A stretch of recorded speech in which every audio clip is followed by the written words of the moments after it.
आज जोशीला हो, क्योंकि स्वर्ग का राज्य निकट आया है। इस शीर्षक के साथ आइए हम परमेश्वर की कृपा बांटें।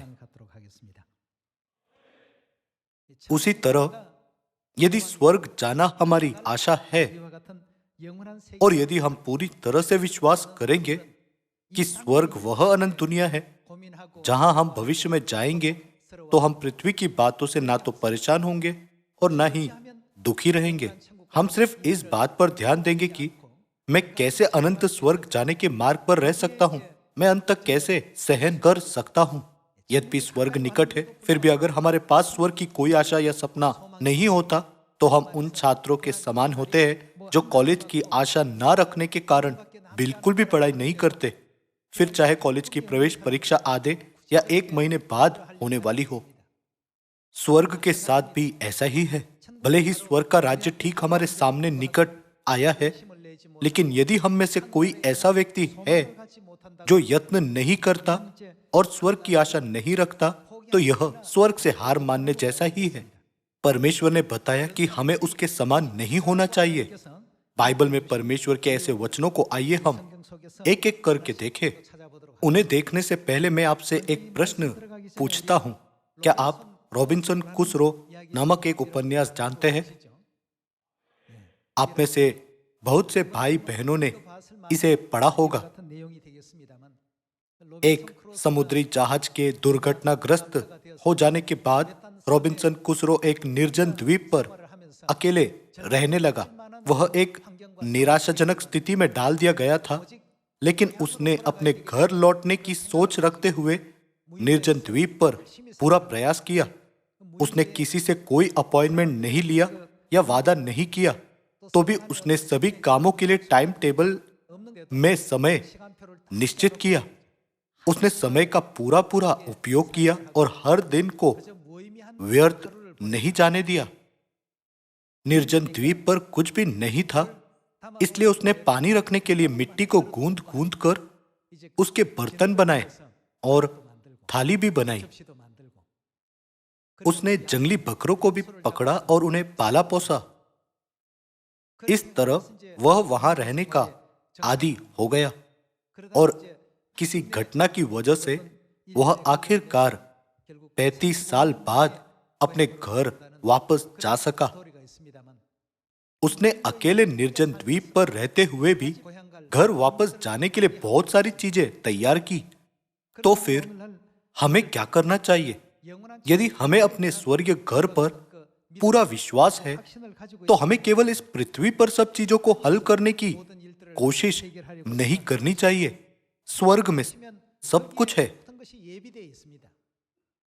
स्वर्ग में सब कुछ तैयार है, इसलिए हमें स्वर्ग को प्राप्त करने के लिए जोशीला रहना चाहिए।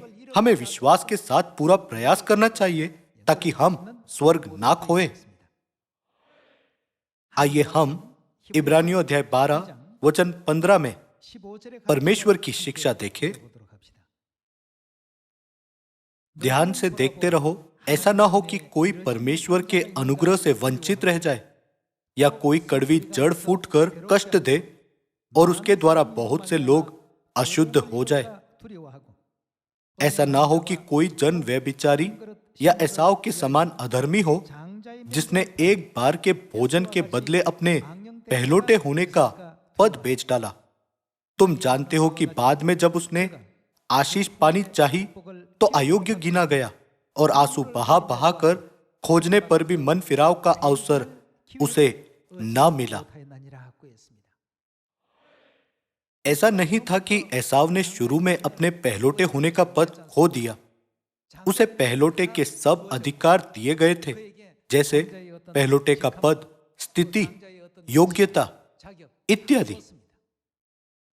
यद्यपि उसे सब चीजें दी गई थी, लेकिन वह उन्हें लंबे समय तक नहीं रख सका, क्योंकि उसने उन्हें मूल्यवान नहीं माना।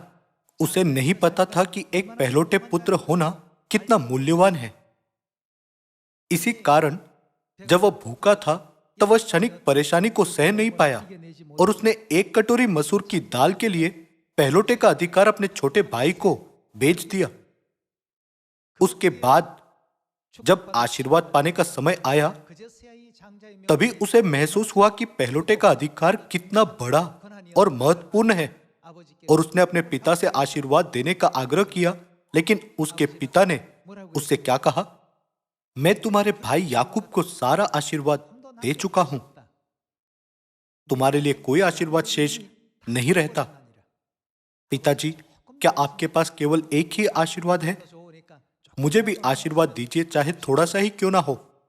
मैंने तुम्हारे भाई को सभी आशीर्वाद दिए जिन्हें तुम्हें प्राप्त होना था, तो मैं क्या कर सकता हूं? बाइबल कहती है, एसाव यह सुनकर अत्यंत ऊंचे और दुख भरे स्वर से चिल्लाकर रोने लगा। मुझे लगता है स्वर्ग के राज्य के साथ भी ऐसा ही है। हम बाइबल में परमेश्वर के वचन कई बार सुनते हैं।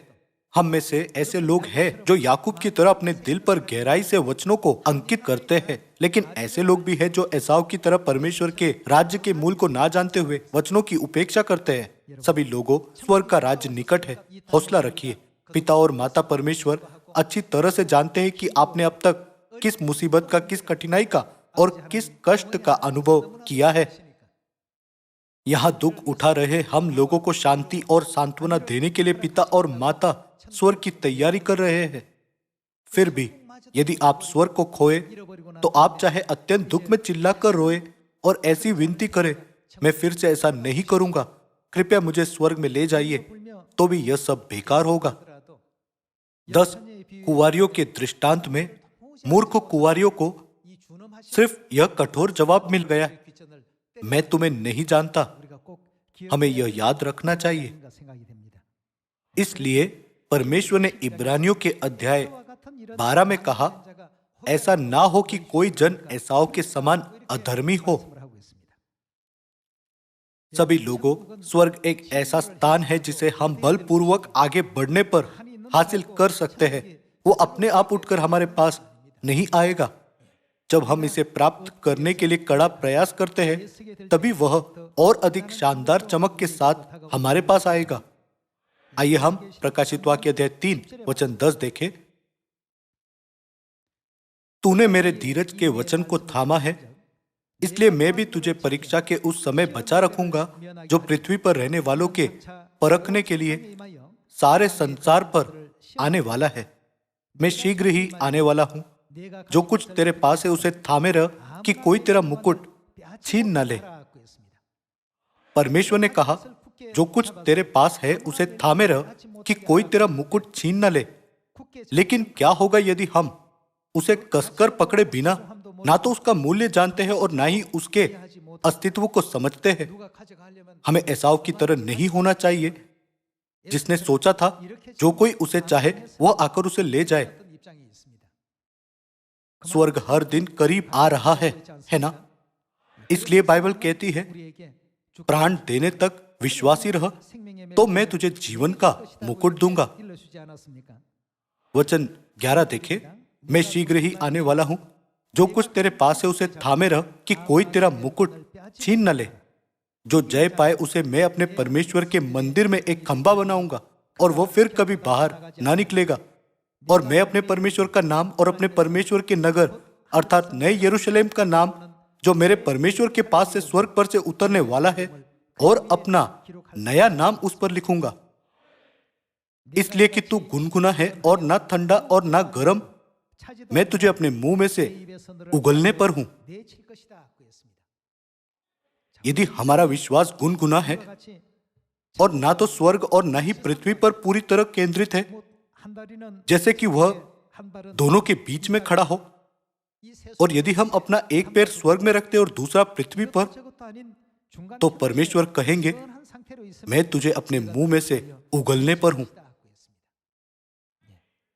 वचन 17 देखे, तू कहता है कि मैं धनी हूं और धनवान हो गया हूं और मुझे किसी वस्तु की घटी नहीं, और यह नहीं जानता कि तू अभागा और तुच्छ और कंगाल और अंधा और नंगा है। इसलिए मैं तुझे सम्मति देता हूं कि आग में ताया हुआ सोना मुझसे मोल ले कि तू धनी हो जाए, और श्वेत वस्त्र ले ले कि पहनकर तुझे अपने नंगेपन की लज्जा ना हो, और अपनी आंखों में लगाने के लिए सुरमा ले कि तू देखने लगे। मैं जिन जिन से प्रेम करता हूं उन सबको उलाहना और ताड़ना देता हूं। इसलिए सरगर्म हो और मन फिरा। इसी कारण प्रकाशित वाक्य के दूसरे अध्याय में लिखा है, प्राण देने तक विश्वासी रह, तो मैं तुझे जीवन का मुकुट दूंगा। आइए हम प्रकाशित वाक्य अध्याय 2 में इसकी पुष्टि करें। अध्याय 2 वचन 10 पढ़े, जो दुख तुझको झेलने होंगे उनसे मत डर, क्योंकि देखो शैतान तुम में से कुछ को जेल खाने में डालने पर है, ताकि तुम परखे जाओ, और तुम्हें 10 दिन तक क्लेश उठाना होगा। प्राण देने तक विश्वासी रह, तो मैं तुझे जीवन का मुकुट दूंगा। जिसके कान हो वह सुन ले कि आत्मा कलीसियाओं से क्या कहता है। जो जय पाए उसको दूसरी मृत्यु से हानि ना पहुंचेगी। भाइयों और बहनों, हमें यह समझना चाहिए कि जिस मार्ग पर अब हम जा रहे हैं वो कितना ज्यादा मूल्यवान है और उसके लिए हमें कितनी अधिक मेहनत करनी चाहिए। हमारा अनंत और आत्मिक घर स्वर्ग का राज्य निकट आ रहा है। हमें वहां जाने के लिए मेहनत करनी चाहिए। हमें ऐसा नहीं सोचना चाहिए कि हम बिना मेहनत किए स्वर्ग जा सकते हैं। हमें अधिक से अधिक उत्सुक और जोशीला रहने की जरूरत है। हमें परमेश्वर के मार्गदर्शन का पालन करना चाहिए और उनकी शक्ति पर निर्भर रहना चाहिए, ताकि हम परमेश्वर के द्वारा किए जा रहे सुसमाचार के कार्य में भाग ले सके। कभी एसाव की तरह ना बनिए। शुरुआत में उसे पहलौठे का अधिकार दिया गया था, लेकिन वह उसे पकड़ नहीं रख सका था। जो लोग आशीष का मूल्य नहीं जानते वे इसे आसानी से खो सकते हैं। आइए हम पहला यूहन्ना अध्याय 2:15 पर जाए। तुम ना तो संसार से और ना संसार में की वस्तुओं से प्रेम रखो।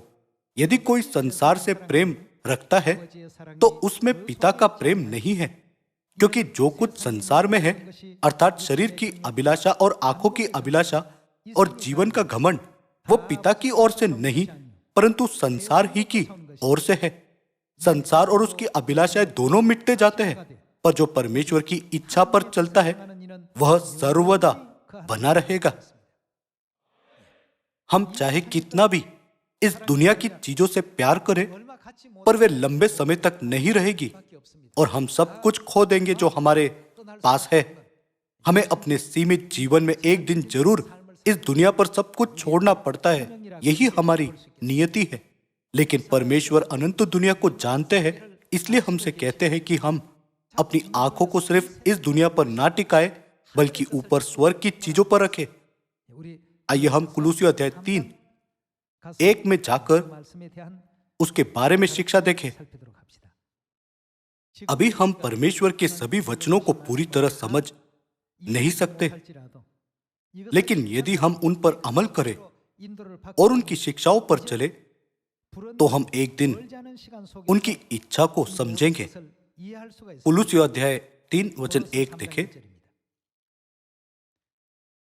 अतः जब तुम मसीह के साथ जिलाए गए तो किसकी?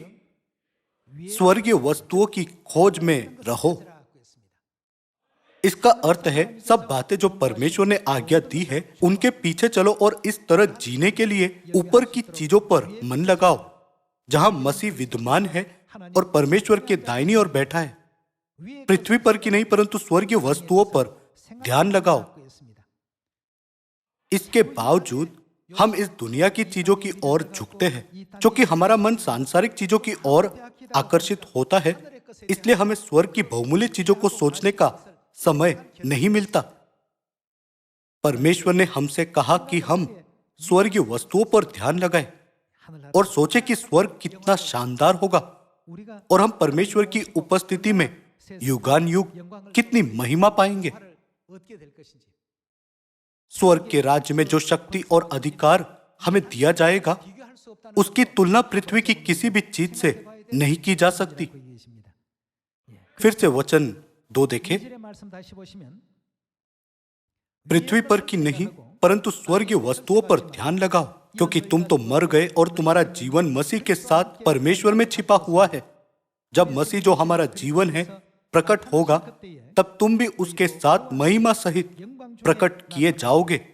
इसलिए अपने उन अंगों को मार डालो जो पृथ्वी पर है, अर्थात वे विचार, अशुद्धता, दुष्कामना, बुरी लालसा और लोभ को, जो मूर्ति पूजा के बराबर है, इन ही के कारण परमेश्वर का प्रकोप आज्ञा ना मानने वालों पर पड़ता है। आखिरकार ये सब चीजें परमेश्वर के क्रोध का कारण बनेगी और स्वर्ग में प्रवेश करने में बाधाएं पैदा करेगी। बाइबल हमें स्पष्ट रूप से इन सभी चीजों को जानने देती है। सभी लोगों, हमें बड़े ध्यान से यह सोचने की जरूरत है कि हमें किसके लिए जोशीला रहना चाहिए।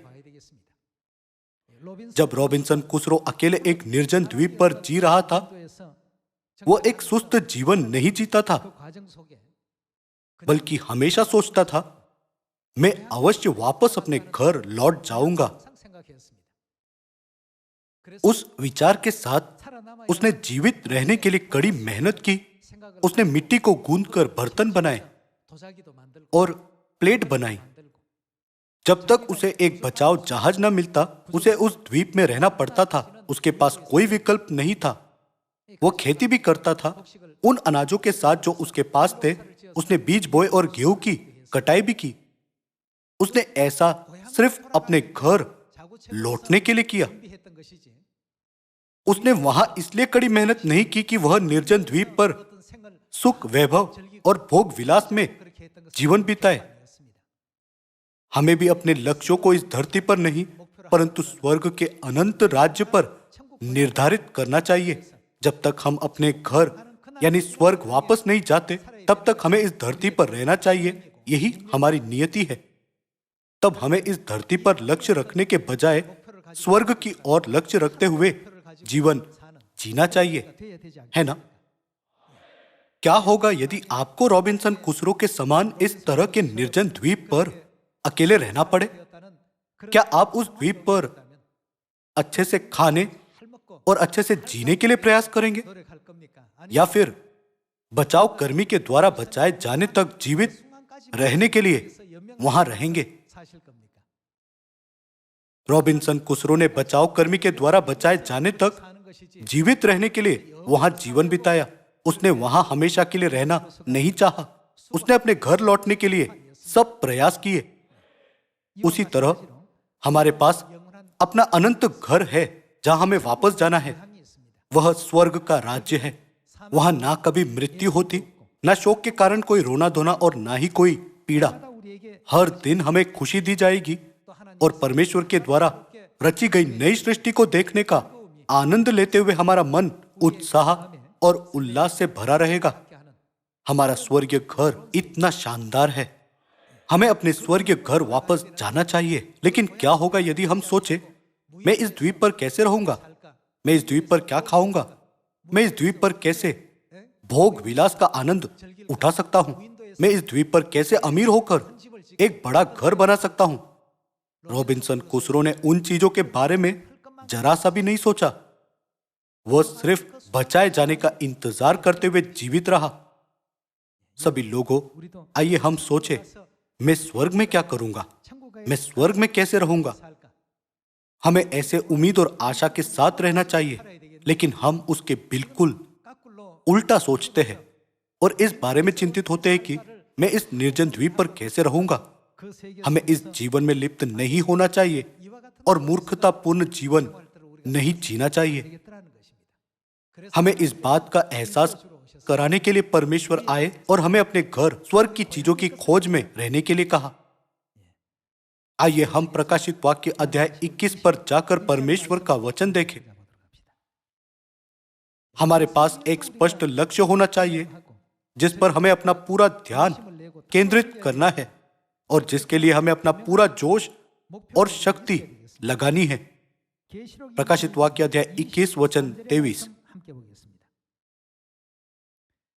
उस नगर में सूर्य और चांद के उजाले की आवश्यकता नहीं, क्योंकि परमेश्वर के तेज से उसमें उजियाला हो रहा है और मेमना उसका दीपक है। जाति जाति के लोग उसकी ज्योति में चले फिरेंगे और पृथ्वी के राजा अपने अपने तेज का सामान उसमें लाएंगे। उसके फाटक दिन को भी कभी बंद ना होंगे और रात वहां ना होगी। लोग जाति जाति के तेज और वैभव का सामान उसमें लाएंगे, परंतु उसमें कोई अपवित्र वस्तु या घृणित काम करने वाला या झूठ का गढ़ने वाला किसी रीति से प्रवेश न करेगा, पर केवल वे लोग जिनके नाम मेमने के जीवन की पुस्तक में लिखे हैं। अध्याय 22 वचन 1 कहता है, फिर उसने मुझे बिल्लोर की सी झलकती हुई जीवन के जल की नदी दिखाई, जो परमेश्वर और मेमने के सिंहासन से निकलकर उस नगर की सड़क के बीचों बीच बहती थी। नदी के इस पार और उस पार जीवन का वृक्ष था। उसमें 12 प्रकार के फल लगते थे और वह हर महीने फलते थे, और उस वृक्ष के पत्तों से जाति जाति के लोग चंगे होते थे। फिर श्राप ना होगा, और परमेश्वर और मेमने का सिंहासन उस नगर में होगा, और उसके दास उसकी सेवा करेंगे। वे उसका मुंह देखेंगे और उसका नाम उनके माथों पर लिखा होगा। फिर रात ना होगी, उन्हें दीपक और सूर्य के उजाले की आवश्यकता ना होगी, क्योंकि प्रभु परमेश्वर उन्हें उजियाला देगा और वे युगान युग राज्य करेंगे। फिर उसने मुझसे कहा, ये बातें विश्वास के योग्य और सत्य है। प्रभु ने, जो भविष्यवक्ताओं की आत्माओं का परमेश्वर है, अपने स्वर्गदूत को इसलिए भेजा कि अपने दासों को वे बातें जिनका शीघ्र होना अवश्य है दिखाए। यह वह जगह है जहां सभी देशों के राजा अपनी सारी महिमा का सामान लेकर आना चाहते हैं। वहां मृत्यु नहीं होती, और न शोक, न विलाप, न पीड़ा होती है। जब भी हम जागकर उठे तो खुशी हमारा इंतजार करेगी। हर दिन कोई दूसरी नई खुशी हमारा इंतजार कर रही होगी। इस महिमामय स्वर्ग में हम सदा सर्वदा अनंत जीवन और खुशी भोगेंगे। फिर क्यों हम इस पृथ्वी पर सोचते हैं, मैं क्या खाऊंगा, क्या पहनूंगा, कैसे एक बढ़िया मकान बनाऊंगा। रॉबिन्सन क्रूसो की उन चीजों में कोई रुचि नहीं थी। उनकी उसे कोई परवाह नहीं थी। यद्यपि वह वहां लंबे समय तक रहा, लेकिन उसका सपना क्या था? उसका सपना घर लौटना था। उसने हमेशा सोचा, मैं घर कैसे लौट सकता हूं। फ्राइडे एक जंगली युवक था जिसे रॉबिन्सन क्रूसो ने आदमखोरों के द्वारा खाए जाने से बचाया था। क्रूसो ने उसको नाम फ्राइडे इसलिए रखा क्योंकि उसने उसे शुक्रवार को बचा लिया था। एक दिन एक अंग्रेजी जहाज पर कुछ नाविकों ने कप्तान और उसके अनुयायियों के खिलाफ विद्रोह किया। विद्रोहियों ने कप्तान और उसके अनुयायियों को कसकर बांधा और उन्हें उस निर्जन द्वीप पर ले आए। जब क्रूसो ने उन्हें देखा तो उसे लगा कि जो लोगों को बांधकर घसीट रहे हैं वे कुछ दुष्ट लोग हैं। इसलिए उसने फ्राइडे के साथ विद्रोहियों को काबू में कर लिया। कप्तान ने उन्हें उनका जीवन बचाने के लिए धन्यवाद देकर जहाज पर सवार करवाया ताकि वे घर लौट सके। क्रूसो को अपने साग सब्जियों के खेत से या फिर द्वीप की किसी भी चीज से बिल्कुल भी लगाव नहीं था। एक गुफा में बनाए गए अपने घर से भी कोई लगाव नहीं था। भाइयों और बहनों, मान लीजिए कि यह पृथ्वी एक निर्जन द्वीप है। यदि आप रॉबिन्सन क्रूसो होते तो क्या आप वहां हमेशा के लिए रहना चाहेंगे? कई सालों तक अकेले रहने के बाद क्रूसो फ्राइडे नामक एक युवक से मिला जिसे उसने आदमखोरों के द्वारा खाए जाने से बचाया था। भले ही उसकी एक आदमी से जान पहचान हुई हो, भले ही उसने अपना पूरा जीवन उसके साथ वहां बिताया हो, फिर भी उसे क्या फायदा हो सकता था? उसके मन में अपने घर लौटने की तीव्र इच्छा हमेशा बनी रहती थी। हमारा आत्मिक घर स्वर्गीय राज्य निकट आ रहा है। मैं फिर से आपसे अनुरोध करता हूं कि आप इस अनंत स्वर्ग को ना खोए।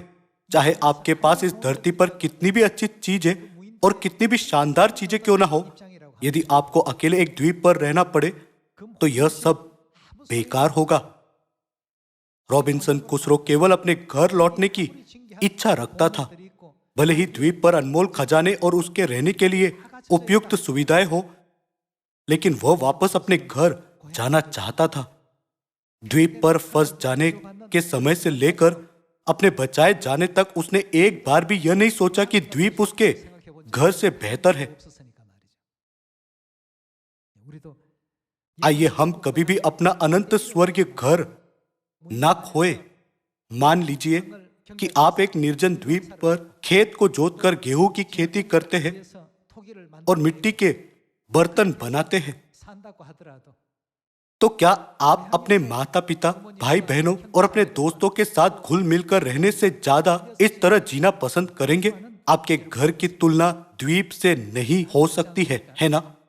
परमेश्वर हमें इस बात का एहसास करा रहे हैं कि अनंत स्वर्ग का राज्य निकट आया है और हमें बता रहे हैं स्वर्ग में प्रवेश करने के लिए और अधिक कोशिश करो और यत्न करो, क्योंकि स्वर्ग ऐसी जगह नहीं है जहां हर कोई जा सकता है।